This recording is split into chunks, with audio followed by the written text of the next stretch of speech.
ഇന്ന് ആകെ ഒരു അർജൻറ്റ് പിടിച്ച ദിവസമാണ് കേട്ടോ. അപ്പോൾ രാവിലെ കിത്തൊന്നും കഴിക്കാത്തതുകൊണ്ട് വേഗം അമൃതപ്പൊടി ഉണ്ടാക്കി കൊടുത്തു. അത് കഴിഞ്ഞിട്ട് കുറച്ച് അലക്കാനുണ്ടായിരുന്നു.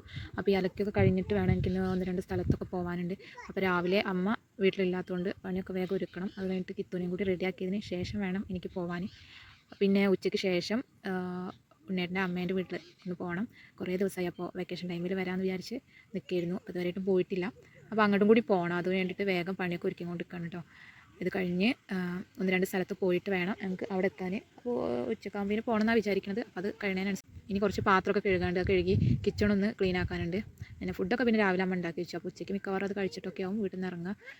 പിന്നെ രാത്രി ആകുമ്പോൾ ഏട്ടന് ഫുഡ് വേണ്ടി വരും. അപ്പോൾ അതൊക്കെ അമ്മ സെറ്റാക്കിയിട്ടാണ് അമ്മ മീറ്റിങ്ങിന് പോയതാണ്. അപ്പോൾ ഞാൻ വേഗം പാത്രമൊക്കെ കഴുകിക്കൊണ്ട് നിൽക്കുകയാണ്. അതിനുശേഷം കിത്തിന് ഫുഡ് ചൂടാറിയാൽ കൊടുക്കാൻ വന്നപ്പോഴേക്കും അച്ഛനും കിത്തും കളിക്കുകയായിരുന്നു. അങ്ങനെ ഫുഡൊക്കെ കൊടുത്ത് കുളിയൊക്കെ കഴിഞ്ഞ് ഞാനും ഒന്ന് റെഡി ആവാണ് കേട്ടോ. പെട്ടെന്ന് റെഡി ആവാണ്. എനിക്ക് ഒന്ന് അക്ഷയ പോകാണ്ട്, അത് കഴിഞ്ഞിട്ട് കോളേജ് വരെയൊക്കെ ഒന്ന് പോകാണ്ട്. അപ്പോൾ പെട്ടെന്ന് ചെറിയ മേക്കപ്പൊക്കെ ഇട്ട് ഇറങ്ങാൻ നിൽക്കുകയാണ്. ഞാൻ ബാഗൊക്കെ ഞാൻ ഇന്നലെ തന്നെ റെഡിയാക്കി വെച്ചിരുന്നു, കാരണം രാവിലെ ഒന്നിനും സമയം ഉണ്ടാവില്ല. അപ്പോൾ ഞാൻ പെട്ടെന്ന് തന്നെ അക്ഷയയിലൊക്കെ പോയി കുറച്ച് ഫോട്ടോസ്റ്റാറ്റും പ്രിൻറ്റും കാര്യങ്ങളൊക്കെ എടുക്കാണ്ടിരുന്നു. കിത്തുനെ കൊണ്ടാണ് പോയത്. പെട്ടെന്ന് തന്നെ വന്ന് നമ്മൾ വീടിൻ്റെ അടുത്ത് തന്നെയാണ്, അതുകൊണ്ട് പെട്ടെന്ന് തന്നെ തിരിച്ചു പോന്നു.